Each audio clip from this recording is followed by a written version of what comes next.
Hi friends, అందరూ ఎలా ఉన్నారు? బాగున్నారా?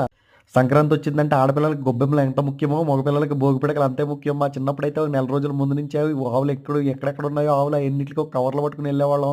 ఇప్పుడైతే ఆ రోజులే లేనే లేవు. ఆ పిల్లలకి తెలియనే తెలియదు. మనమైతే ఒక ఆవుగారి రిక్వెస్ట్ అడుగుదాం రండి. ఏమండి ఆవు గారు ప్యాడ్ తీసుకోమంటారా? ఓకేనా అండి?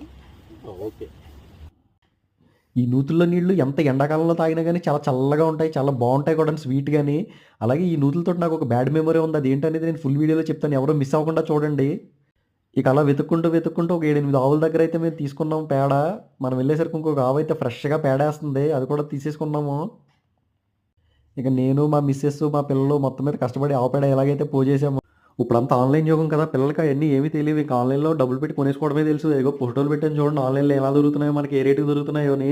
ఇక గోళ్ళ మీద వేస్తే ఎవరు ఊరుకుంటారు, అంత అపార్ట్మెంట్కి వెళ్తారు కదా, అంతే ఇంకా.